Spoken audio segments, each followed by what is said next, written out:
Hola, Aleš. Hi, How are you? how are you? What part of the world are you joining us from? Yeah, I'm in Prague in Czech Republic in Nice. winter season. Are you on the beach? No, I look like I'm in the beach, but it's fall here. So I feel like I'm in the beach right now. And then I Yeah, it did the looks so. curly hair. You look like you're in spring though, with the pink and the Yes, of yellow. course.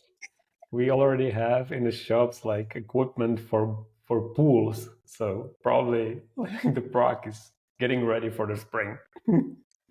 Wait, are you gonna add a pool in your apartment soon? Yeah, maybe. Yeah, that's actually something I was really considering. So I thought you were gonna be in all black today, and you surprised me.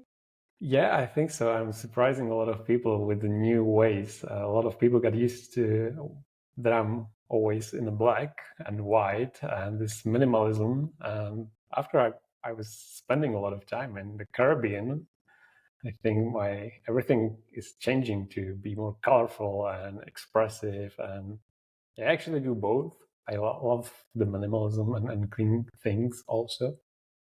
Yeah, but the other me is colorful and and crazy and maybe more funny than before. I like it. Do you think that's an influence of your daughter? Yes, of course. Yeah, no, yeah. I would say we have a lot of similarities.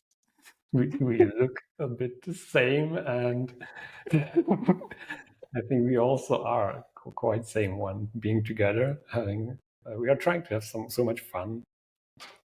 Yeah, that is kind of a natural thing, and yeah, but I think like the life in the Caribbean influenced me a lot. Do you miss it there? Yes, yeah. I always try. Every time I have approval to go, I'm fine. Why the Caribbean? Yeah, well, I don't know. Yeah, maybe that's the colorful lifestyle there. It's one of the places in the world that's really colorful, like truly colorful, and the life was there also in the same way. People having fun and everywhere, and dancing and the music everywhere and bright colors everywhere on the daily basis. Yeah. I realized that we met in the Caribbean, and I don't know your life before or after. And preparing for this call, it's like I really don't know Alice in a way. But then I was thinking, but you know him the most because you didn't care what his life looked like before or after. You cared what he was, in the moment, who he was in that moment. And I think that's valuable. But then I realized, like, looking through your website and all the things you've done, I'm like, wow. I mean, I've always seen you as a genius, but now I admire you even more. Thank you. And I don't know what to think about that in the sense of like society and as humans, what we created around us, the systems that we've created, that has in a way um, made us apart from our humanity, and only our worthiness through what we do, not by what we are or our passions or what we love. And I think I enjoyed that time living in the Caribbean and meeting you and the family we created there, and barefoot, Yeah, barefoot lifestyle. barefoot, Sand which I everywhere. which I'm trying to recreate today. So, Yeah, and um, it's a huge step from the civilized world full of stuff and busy working to go to the opposite, to be in the nature, barefoot, no stuff, no things, only nature, friends, less work, almost nothing, to like almost zero work in my case, and then yeah, back. and you're back So to it's the really lifestyle. interesting, those shifts. And every time I'm flying there back, I'm really need to be prepared about the change is going to be really different, especially when I'm doing just short time flights. I really know that it's really a really different environment that I live in here. So I need to be ready to settle down after arrival, and then also settle down in here. Yeah. But it's always a Yeah. little bit of cleansing to be there. That is true. I mean, the water, the ocean, it really asked you to stop and look at nothing and the value of nothing in a way. Yeah, but I think that I've learned a lot and try to implement everything into the daily life in here. A lot of, especially like all the friends we had over there, a lot of people came from different places around the world, and I would say from the same reasons.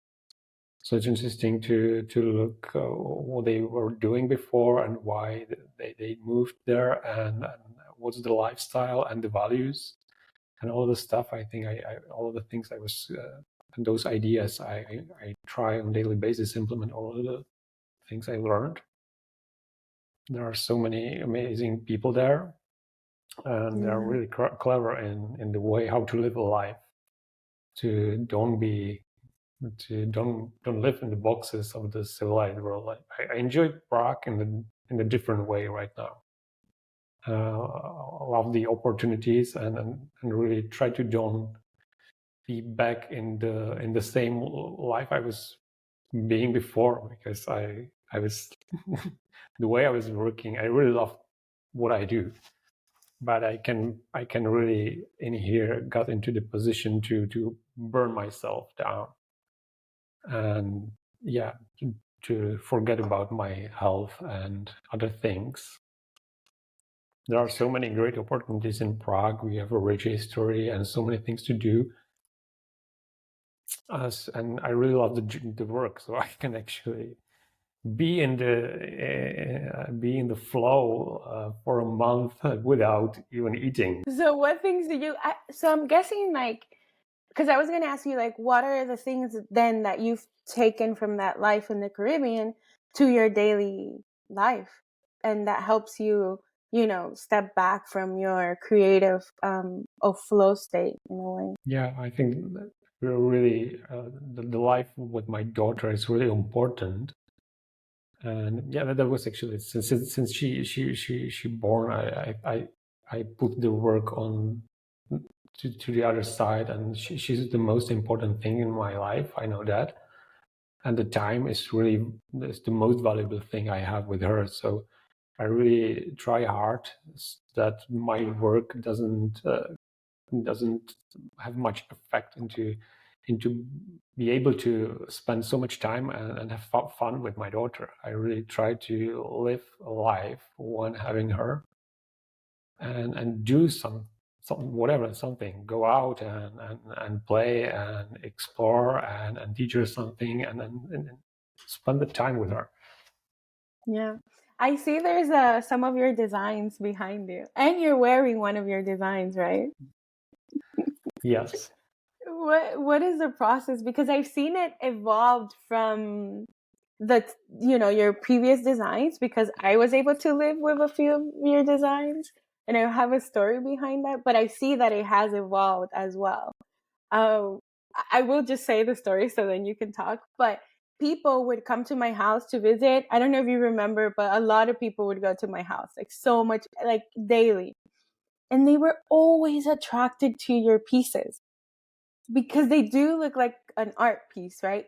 And even unconsciously, they would go and like touch it, and then I got the chance to brag. Oh yeah, this was my friend, and then they would ask me so many questions on like how can they get the products and all of these things. So we would research like, oh, you could actually buy it and create it in your home. Your pieces are very attract people, even people that are not in the design world. They are very attracted to it.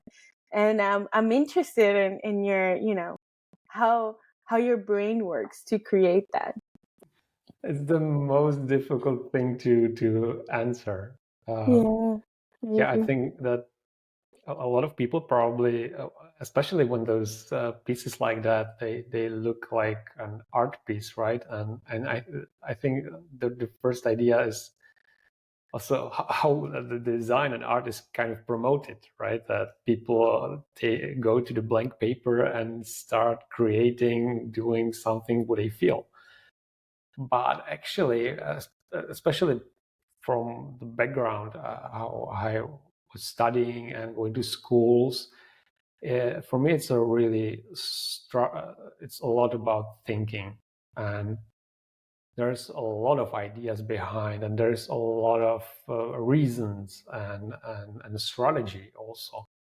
So this is kind of those are the pieces of what I do, but I think I'm really good at working for clients and customers, because I can really, in the very first moment, to look what was the company about, what's the position, and really very fast starting to understand what the problems and what's the solution, especially what's the solution. This is something what I would say I can be good at, to really at every problem immediately have an answer and solution. And this is how I work. Also in the way when I do something expressive, or even when I do a painting, I have to think a lot before I even start. And then when I'm starting, I know what I'm doing usually. Because they actually look effortless. I think it looks like that, but this is also something that I try to combine the knowledge from the design to this new way of being more expressive, and to take those. I think this expressive way what I do, it also comes from the new possibilities of the new technology, which is actually a lot of rationality behind. And I combine my way of working as a designer, as when I was last year presenting the glasses, and people were trying to take them on the face. They were really surprised that it was something really expressive, but it was fitting to the face. I was like, yes, because I was actually spending a lot of time before to pick one of the best wayfarers on the market, and playing with the shapes and with the dimensions so it really fits on the face, and then putting the creativity on it. Where do you sell your products? Like, how can people use your product? My schedule is really busy at this time. The shop what I have is the easiest thing to. I think it was a great thing what I really had to make, and make a shop which is digital.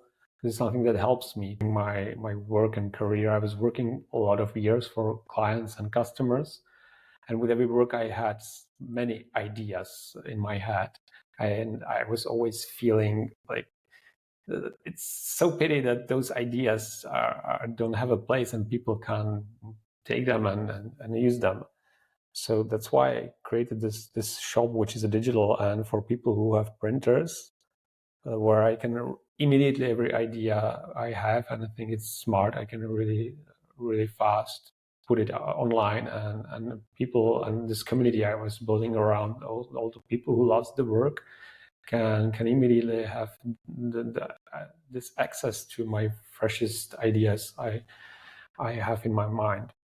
So this is the thing what I do. And with regular products, it's a long-term journey. With an eyewear, this is a new thing we are building still, and looking for how to make it correctly.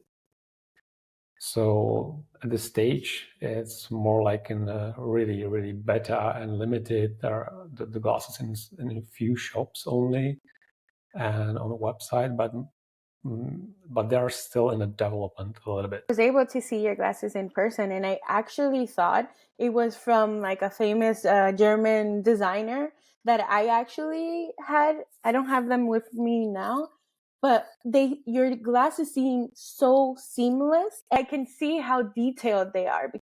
Germany is one of the places where you can find very rare pieces. But with Then, you Prague is now, probably the second place. We have kind of a community of like 5 to 6 designers. Everybody is doing a lot of different things. But and you're one of them. half of them is handcraft and very limited. Some of them are making acetate. I'm making the new ways. We have a friend who goes and who's working with the oldest material, the horn. Those are very rare.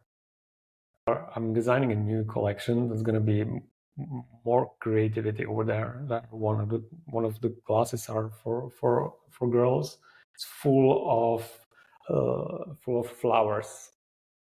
I can't wait. You also design like from very small objects to very large objects. Like you were in Prague, right? A lot of the bus stops or train stops, I'm not sure what they are, but is that the government? Like, how did they find you, or how did you get that No, project? this was a public competition, and I was at the time I was a student still, leaving the academy, and I was studying with my teachers, and they they asked me. They have the most famous studio in our country, and they kind of like built the design in our country.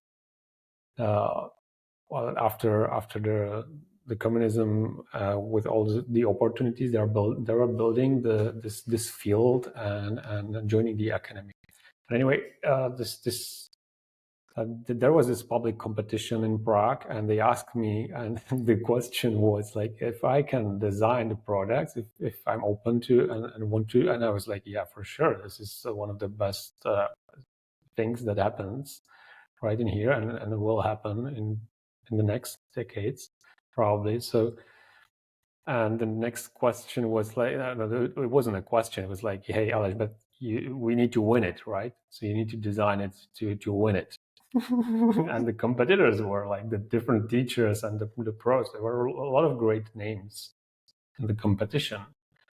But I think I had a huge advantage that I was a student and I had more time than the other people.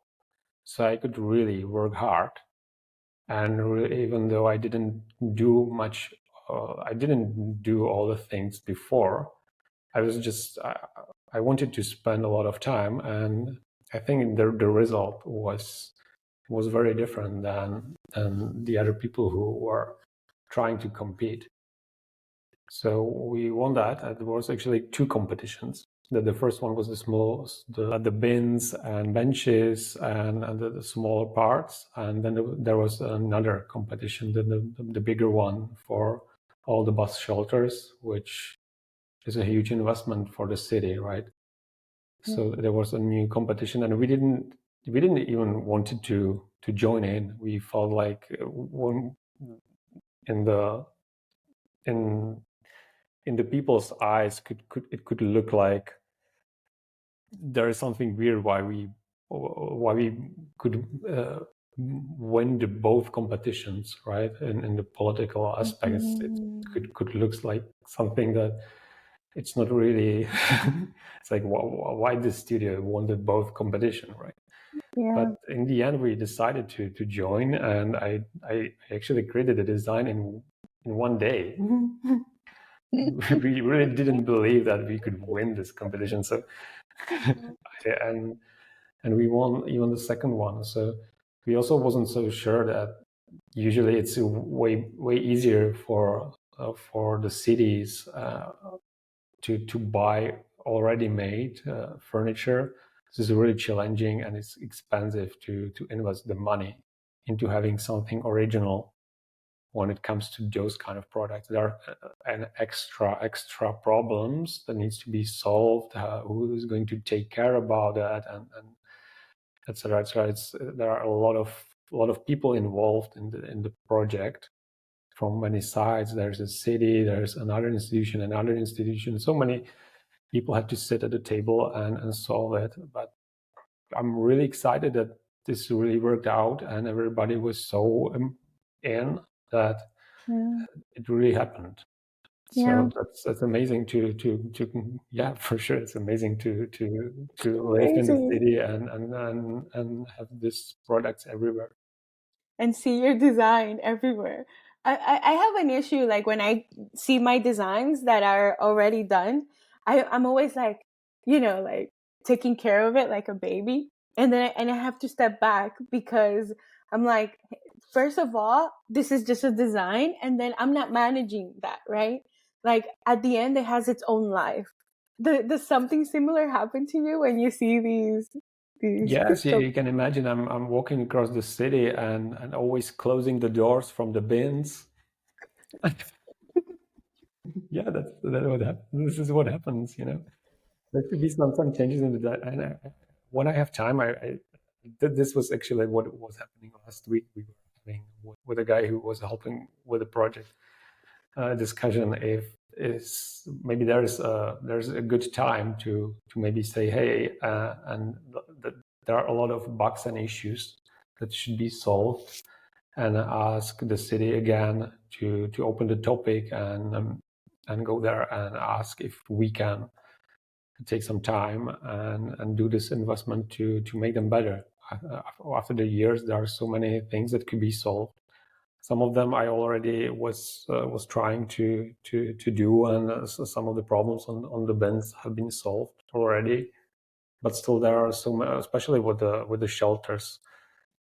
It wasn't very easy for the city. There was a contract with the company who was managing the shelters before, and they really didn't want to lose this job, and they were really trying to that they had a contract, but the contract was ending. They really want to have a really great money from the city, so that was one of the reasons why they decided to have their own shelters. But the company was kind of fighting, and it was really weird what was happening. that happens a lot in many countries where people from the government they bid for them to win things and they overpromise or they do these things. But in your case, you were a student, so you were creating something that first, you like you said, you didn't want to win. Everyone around you wanted you to win. You did it in one day and it ended up winning. So there was a certain detachment from you that actually propelled you to create this, amazing design. And I love when that happens, because it's like sometimes when we're so worried about something or we put so much time and energy, it doesn't really work. It never functions. And sometimes when you do just a little sketch in one day, that's like the most famous design. And also you have more experience now, developing products and seeing how they work, how they don't work. So it makes sense that you want to go back and fix these little things. Yeah, this is something that there are some. Yeah, there is a way where I'm working for clients and customers, and we are making a product. What I'm doing right now, I know it can be like a product for our lifetime, but most of these products in the city is going to be really long time. They will survive me, so it's good that it will survive me in a good way. Yeah. Wow. So that's like the vision. I didn't think about this. Of course it's gonna, they're gonna exist, these design way after Yeah, your this was my dream. That's why I was going to school to this field. I really don't think that way. But now that you say that, I'm like, right. Yeah, you Some of also do architecture, right? So yeah, and there's a lot of my buildings out there that for sure are going to outlast me. And yeah, that will last you. they will. Oh my god. That's scary. That's scary to think. No, I was always thinking this is really exciting to have this possibility. Like most of the people in this world, and a lot of people don't have this possibility. That's true. That is true. Of course, I take it like a responsibility. That's why I always try to do the work in a really good way and put everything what I know. The way I think about it is, yes, the responsibility, but I'm thinking of the user or the client, right? That they are going to use it. So it's almost like I'm giving them, the design is going through me, but I'm giving them away. So I really do detach a little bit from the design, even though when I go visit it, I'm like, hey, this wasn't supposed to be this. And I start like fixing it like you do, like closing. My mentality really is just about, okay, that client, then it's done. And then sometimes people ask me things and I'm like, right, I designed a whole thing or a whole mall or a theater where there's a design of me, but I have this kind of detachment for the design because I was very attached in school. I was very attached to my designs, and I was very attached to my career.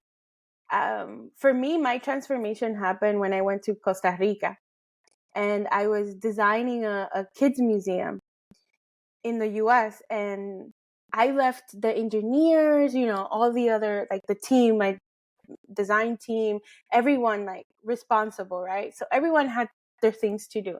And the client still called me on vacation. And the client knew I was on vacation.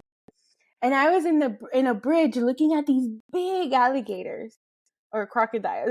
They were huge. And when I received this call, which was like my dream, right? And I was always available for my clients, and I still am, but the mission looks different. And I'm looking at these crocodiles. I have the client. I'm thinking like, I left the whole team responsible, and they still had to call me. And there was like, it was something happened to me in that moment in this bridge. I was like, what is worth? What is my life worth? Like, is it really all about architecture and design? Is it really about my clients? Like, who am I? And I had this whole crisis that took years.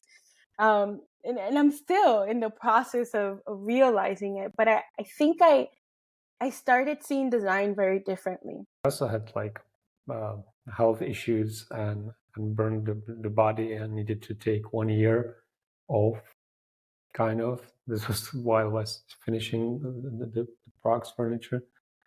And yeah, I absolutely understand that.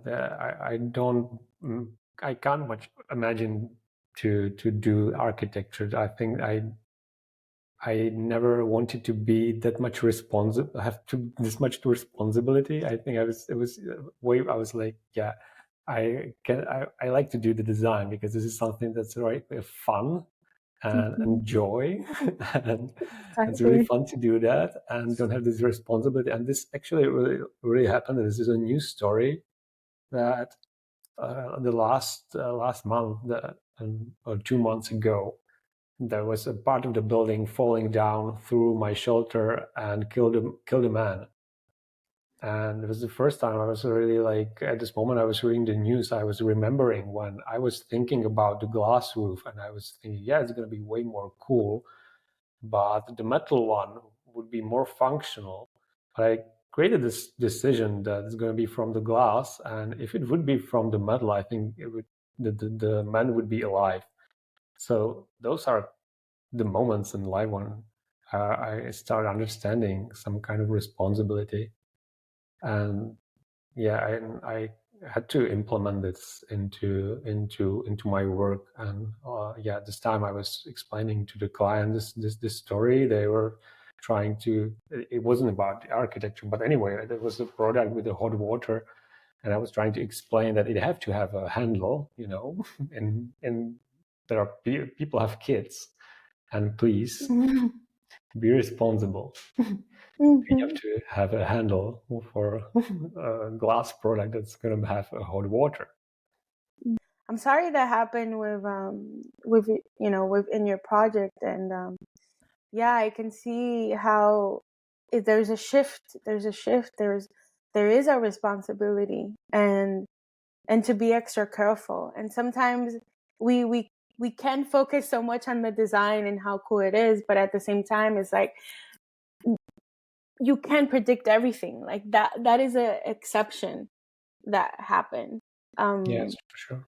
For my career, I'm learning from those experiences to have better predictions.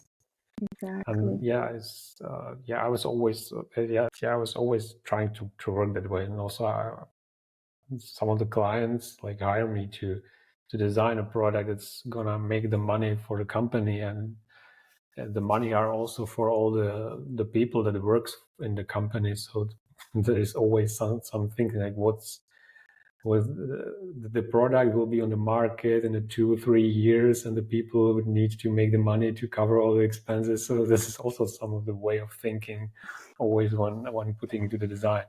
That's why I'm not like just putting something expressive on a canvas, but I'm starting with those systems and analyzing the market sometimes, and starting with those points.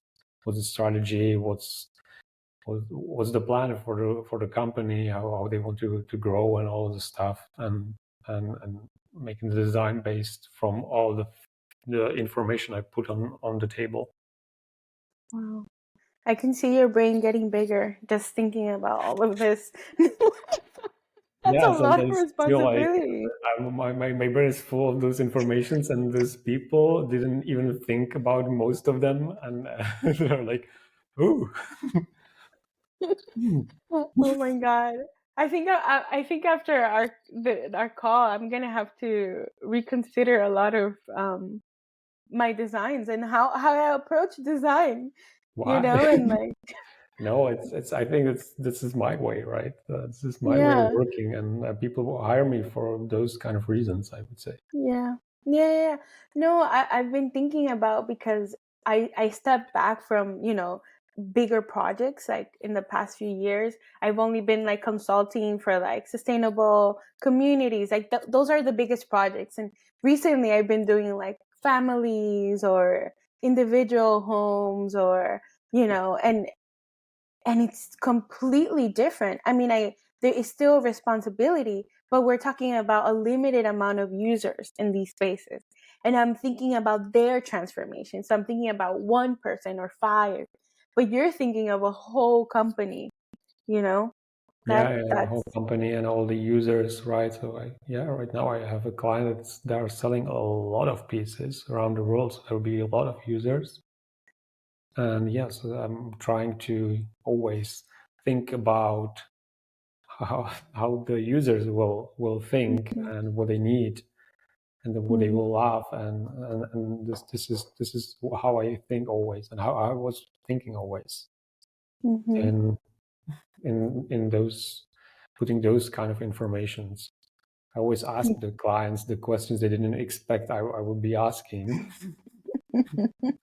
Also, after this experience in the Caribbean, I'm asking new questions they didn't. Most of the people didn't think about, like, what do you love? What do you love in your lifetime? What do you love doing? Mm-hmm. It's your company. You need to love that, right? You need to love your products. You need Mm-hmm. to be excited about the project and everything. And in the business in those countries like Prague, people didn't much was thinking about that way. A lot of people were about, this is a business, I need to make money, and and I was also forgetting about it's our life, right? We are spending the time with the project, so we need to love that. Agree. And that's something beautiful that you asked them. How do you laugh? What do you do? And like for me is personally, and that's what I've been trying to do with my clients is bringing things they love. So of course, things that function well, but also things that they love. So they wake up. What's the first thing they see Yeah, when they exactly. wake up? Was it when you go in the bathroom? What do you see? If you open your eyes and you see clutter, your mind is gonna feel like clutter. Or you have things like, oh yeah, I like it, but blah blah blah, but not really. And then same with the clothes, like yeah, it's functional, but does it bring you joy? Is it bringing happiness to your life when you see that object, when you see, because objects have a life, they have a life of their own, and like you're saying, some of these objects are gonna live beyond us, and Yeah, of course. so You have some connections with all the objects. There are some memories connected. You also love the creators. Yeah, that's yeah. a lot of people are forgetting. They're going to IKEA and buy something to just buy it, and they're forgetting that you can buy something that you actually love, right? And you can be surrounded with the people, with the things that actually like you. I also get used to buy things from creators I love, Mm-hmm. to have this connection, and I have uh, to know why I do have this product. Yeah, that's true. This experience with going to the Caribbean was also connected to cleansing our life. That we actually sold all of our stuff, and I was coming back just with a backpack, and I didn't have anything, just a few stuff in my backpack.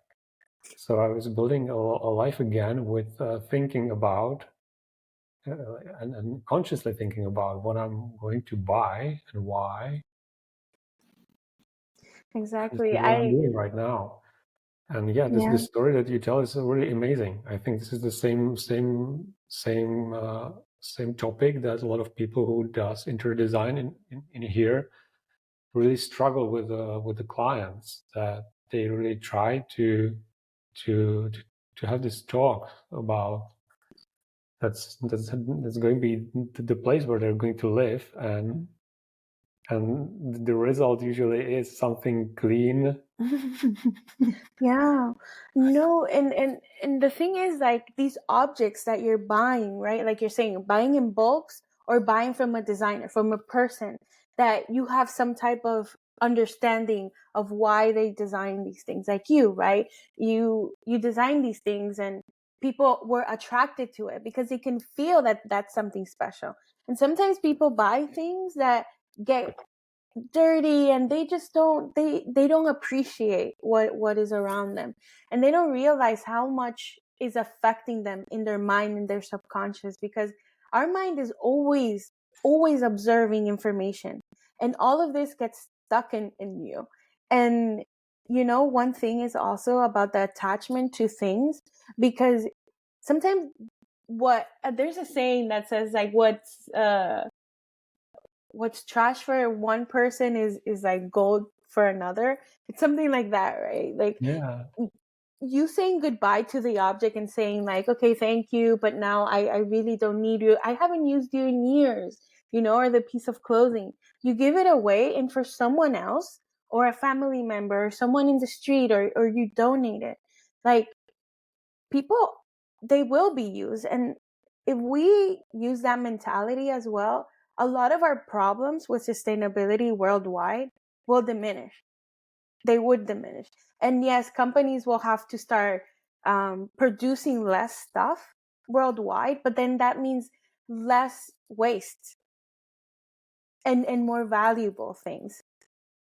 I feel the same also with food. Like, instead of buying, for example, a whole bread loaf, right? Or like the slices that last forever in your fridge or outside. It's like you go to a bakery and a fresh baked bread, right? It's a little bit more expensive, but you eat less. You eat less, and you eat something that you know who made it. It wasn't made in a factory. It wasn't made by machines. It was made by a human being. And you're supporting that small little, shop, or I don't know. I think that would change us a lot if we start doing those things. And I Yeah, think you sure. probably experienced that in the Caribbean I as think well. that after the years, and also we've started feeling, I knew that when I was designing, when I was studying design, and then of course I was directly from the school going to the position of creative director for a company, and I knew that we are not designing something that have to be in the world. There are already a lot of things existing. We don't have to create anything new. We are doing that because of the marketing. This was something I was struggling before leaving to the Caribbean. What's my role in this world? Why I was studying marketing and advertisement before the design, so and a lot of the work was like that. A lot of and I was feeling that in here, and also realizing it even more on the beach, that a lot of the world is a lot about the companies and sales, and those most of the contemporary talks about sustainability is another way of marketing. Really sustainable thing probably is to do not buy anything, right? But we still create, and we need to create. There is something in the human beings that, especially people like me, they really love that. And I learned in the last 2 years that it's not a bad thing, actually. It's not a bad thing. It's really complicated when you do it in this crazy business scale. But for me, I really started doing it in a different way, and also, yeah, it's very possible that not just me, a lot of my friends are moving from design to being an artist again. That there is a different kind of value and different kind of that they can more doing what they love and don't feel this pressure that they are doing a lot of stuff to the world. But it's actually it's a difficult topic, and it's not that much problematic. I think that media says that we are making the planet really crazy. In some ways, yeah, for sure. Like those sustainability topics about the cars or something like that. It's hilarious.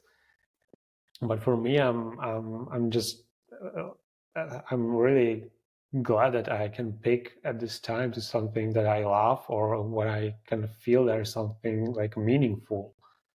And yeah, the recent months I can feel that I was working on a project that are new and creating something new or solving new problems or something like that. So this is a new approach what I'm trying to learn, and don't have this pressure that I'm doing something like a pollution. This is what I was feeling before that. I was like, yeah, I'm not a doctor. I'm not helping anybody. I'm just helping the companies to sell more products. But now you're helping them to solve their Yeah, and I'm looking for a new approach, and also to explain to my customers that for clients that we can do. Yeah, I think the client I have right now, they were going in the direction that they were looking what other competitors does and to do something like their competitors. And I was like, yeah, but how about to do something new and creating new solutions and making new products? And we don't have to be talking about the competitors. We'll be talking about making a great product. Yeah, that's beautiful. Thank you for doing that, and I'm excited that you. Well, I'm a little bit in tears because it's like, your experiences have evolved you. The experiences you have allowed, and I know not always it's easy. Like we're talking about it after a whole process that you went through, and I know it's not easy to go through these and actually, readjust your visions or readjust your mission in life. And I think it's always going to evolve. Like in a year from now, it's going to be different. Yeah. And we can talk about it in a year from now. But I am really appreciative of how you're trying to change your personal view on design, and also trying to help other people realize or understand at least a percentage of your thought process, and help them think about others, like in the company. How is the company going to grow? What are the users of these products going to feel when they are using these? Yeah, I think it helps me a lot that I'm surrounded with young people.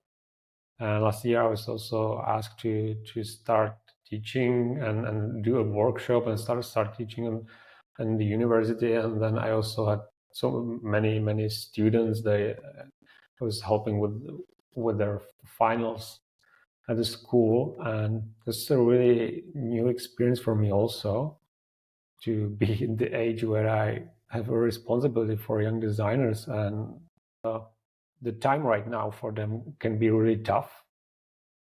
They're also in here learning a lot of new spiritual things, and I think especially in Prague, it's not an easy thing in our country.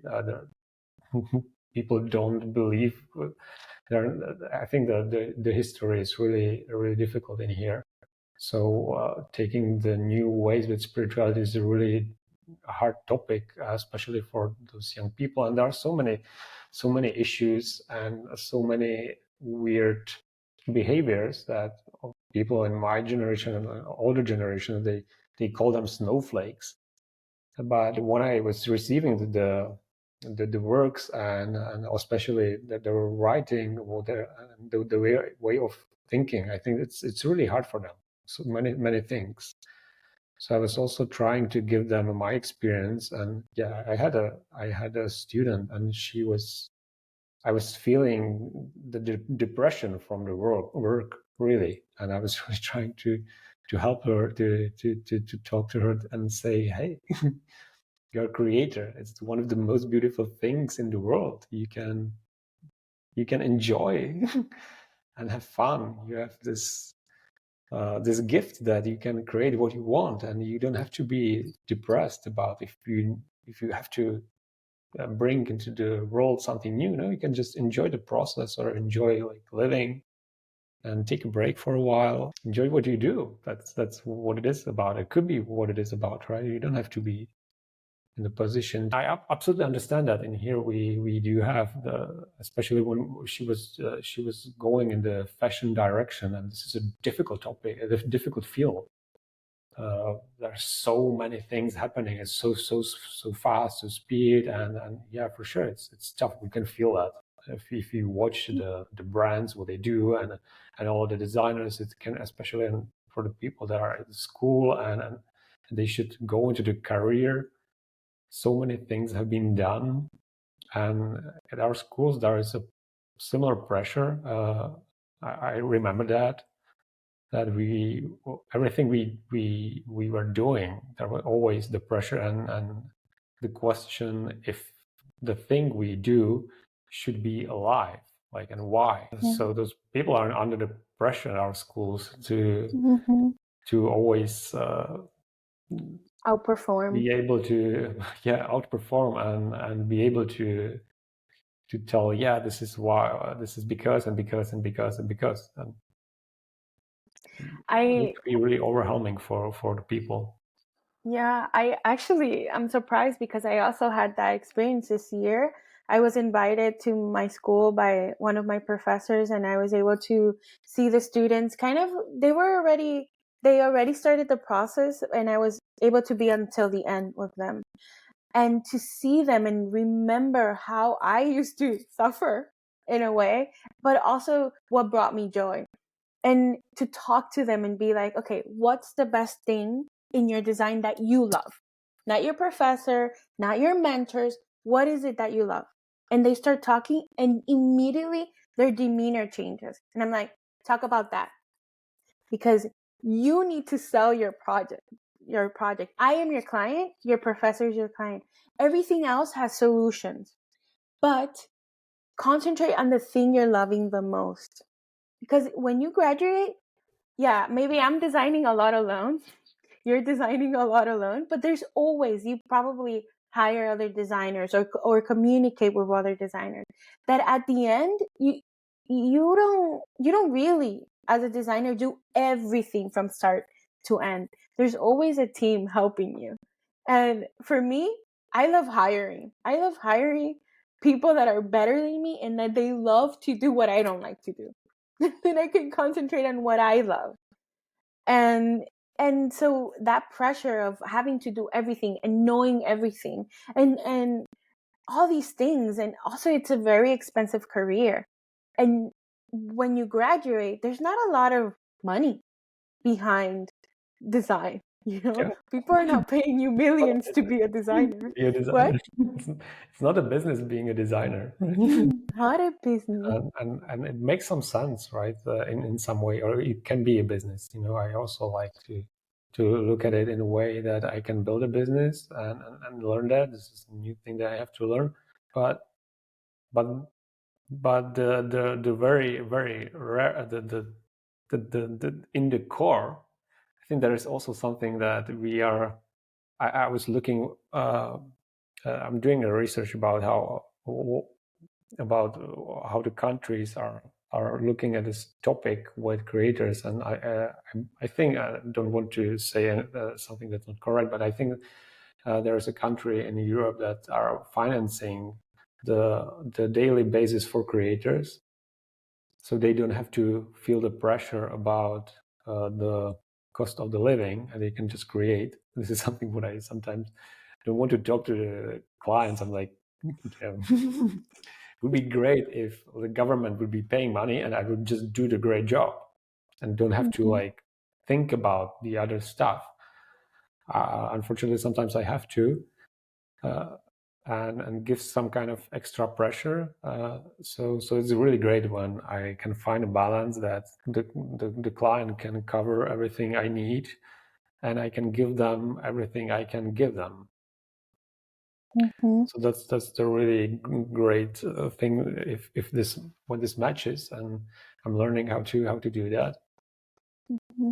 But this is something like, yeah, I'm really good at like solving problems, and this is what I really love. This is what I really feel alive when I have a new client and he brings to my table a really difficult topic, something that's really difficult, and it's like, I'm so excited. Yes, that's it. Finally. That sounds so difficult. That's amazing. If you see history, like one of the most famous painters that they were always backed up by a very wealthy person that would see them, and they're like, you have something special, I want to fund you. And I think even today that exists, but it's very rare. It's very rare. So you bring a good point. That's something I have in my mind to probably joining and thinking and maybe supporting. I was researching those kind of projects that are looking on the new wave of society, how to, and this is something that probably is very important for the next years, how the world is changing with the AI and robots. It's going to be very, very soon living with us. And this is the current topic for every creator in here. In New York, you probably see the same things. In our fields, there are a lot of places are disappearing on a daily basis. That's for sure, right? And yeah, we can experience that, right? The AI can do a lot of work that the people, and the AI is really way faster. I also started using AI on a daily basis. We do that for so many things. It helps us to be really way more effective than before in so many ways. Yeah, especially like with this new client, I was able to do a research and learn the things that would take me such a long time, and right now I am able to do that in a really fast, and we are using it for many other clients I have, especially when writing and all of this stuff and changing. You know what I realized with the AI? Sorry for interrupting, but they are giving us more time. It's a gift for us to have more time. Exactly. This can be a gift, but in the current society, it doesn't have to be a gift. So this is something what I really am interested in, those how to change the society so those new things are a gift, not a pressure, right? I was feeling before AI with the technology, we were feeling the pressure to be faster with having phones and be online all the time. We were feeling this kind of pressure with the technology. So since the phones came and people could call you in the Saturday and Sunday in the nights, and then I was working internationally, so I was always online. I met this person this year. He has a flip phone. He doesn't have social media. He sleeps on the floor, like a mat floor, like the Japanese. And I laughed at him, but I also admire that there's people that are doing that. For me, I love technology, but I also try every day to go outside without the technology, right? But yesterday I was talking to my niece, who was, when she sees me sometimes with technology, she's like, you seem like an old lady. And I'm like, I am an old lady for technology, but secondly, there's things that I just don't want to learn, or there's things that I just don't want to use. But then I realize, even writing, the way we write and the way AI is writing is very different, right? But you see how, as society, we were expecting kids or expecting generations to write in a way as a robot, not as humans. So even that, like, AI is teaching me, like, this is how robots write or express themselves. This is how humans express themselves, right? Drawing on a wall, so generations from now can know what happened to them. Or like these little things that are simple language, not so much formality, more connection, even like non-speaking, non-verbal connection through smell, through expressions, right? Yeah, And that's why I really love that we did this move to explore the place that's in the Caribbean, this Playa Bonita, where I always go back to live a life, like a normal life. a You need normal to life. take water to your house, walk barefoot, and live a normal life. It's a normal life in The society. conversation with you that you like this way of teaching people how to love what they do. I think this is exactly the thing what I learned in the Caribbean. The thing what this country gave me, the people there from there, they approach life with love. The first thing that the first came back to our country, it was so crazy after almost a year being there. We get used to smile every day, and everybody who was like asking, "How are you?" and we were like, "Amazing!" and we were really felt that. And we came in here back to our country, and we realized that all the people are not smiling; they're having the face on the other side. And when you ask them, "How are you?" they're like, "Yeah, so yeah, it could be better." And that's the reality in here. I was like, oh my, that's so scary. That is scary. That is scary. And also the comparison. I think we live in a society where we automatically compare ourselves with our neighbors or with the people we're watching in Instagram or social media, and we're constantly comparing, or even how we look, right? Because it's like worldwide we're more connected in a way, but also so disconnected, because it's like, oh, you speak one language, I have no idea.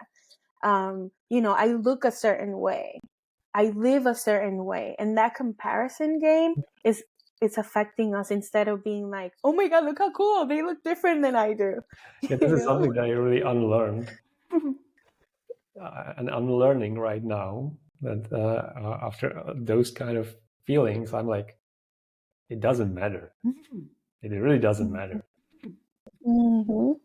Stop. Doesn't matter. Like Yeah. it's my decision. I'm trying to challenge myself in many things. But at this time, before I was like really stressed, and at this time it's like, yeah, well, it doesn't matter anyway. Yeah. I can do that or not. That's like I do that when I like that, and if it's a good thing, Exactly. and I feel that's a good thing, and I want to do that, so I'm doing that. Yeah. And this pressure, I think I'm starting to not having any pressure. Like I was also like doing the clearance on social media applications many times. So I always just follow what I really want to follow and people what I want to follow, and also always trying to don't feel this pressure what other people are doing. Yeah, it was I especially when coming back to Prague with a backpack. I knew that this is going to come. That after a few months, I could start feeling again the pressure to buy a car and a house and this thing and this thing. And I was like, I learned how to live without all the stuff, and I was feeling more alive without the things than with them. Beautiful. Thank you, Alice, so much for your time and for sharing your story. There's a lot of things I wish we covered, but that's for next time if you do want to come.